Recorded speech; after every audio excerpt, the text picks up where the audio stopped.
They said he would never make it. They said the ocean would swallow him.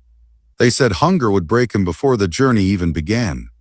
But sometimes, the people who have nothing left to lose are the ones who cross the impossible. Ayaan grew up in a small village in Pakistan, where dreams were bigger than opportunities. His father had passed away when he was young. His mother stitched clothes late into the night just to put food on the table. Many nights there wasn't enough. Some evenings, Ayaan would pretend he wasn't hungry, so his little sister could eat the last piece of bread. But hunger does something powerful.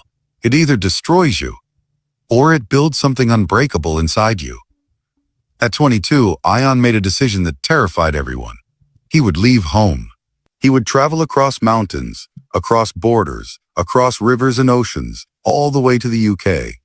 Not because he wanted luxury, not because he wanted fame, but because he wanted dignity.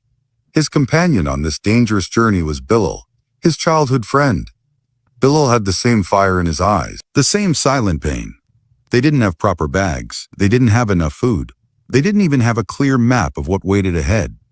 But they had hope. And sometimes, hope is the only map you need. The first days were brutal. They crossed dry lands where the sun burned their skin. They climbed rocky hills where every step felt like a test from God. Their shoes tore apart. Their feet bled. One night, deep in the mountains, they heard growls in the distance, wild animals moving in the dark, the cold wind slicing through their thin jackets. Bilal whispered, "Maybe we should turn back." Ayaan looked at the sky. "If we turn back," he said quietly, "we go back to hunger. If we move forward, maybe we find life." They kept walking. Days later, they reached a forested route near the border. They hadn't eaten properly in 2 days. Their stomachs twisted with pain. Bilal collapsed near a stream. "I can't," Bilal said. "I'm done." Ayaan knelt beside him. His own vision was blurry from weakness. "You're not done," Ayaan replied. "You're tired. There's a difference."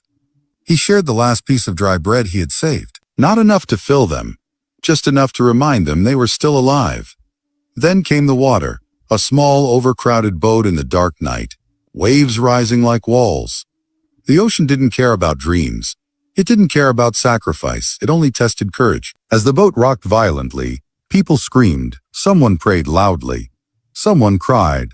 Bilal grabbed Ayaan's arm. "What if this is the end?" Ayaan's voice shook, but his words didn't. "If this is the end, at least we didn't die standing still." The storm passed, and when the morning sun rose, the coastline of Europe appeared in the distance. For the first time in weeks, they smiled, but the journey wasn't over. Reaching the UK didn't mean success. It meant starting from zero. Cold streets, long hours of labor, rejection, papers, fear, loneliness. There were nights in London when Ayaan worked 2 jobs and still sent most of his money back home. There were days when people looked at him like he didn't belong. But he remembered the mountains. He remembered the hunger. He remembered the ocean. And he told himself, "If I survived that, I can survive this." Years later, Ayaan stood outside a small business he had built with his own hands. It wasn't a palace, but it was honest. His mother no longer stitched clothes at midnight. His sister went to school. Bilal worked beside him, smiling the same way he had on that boat years ago. Success is not born in comfort. It is born in hunger, in fear, in storms.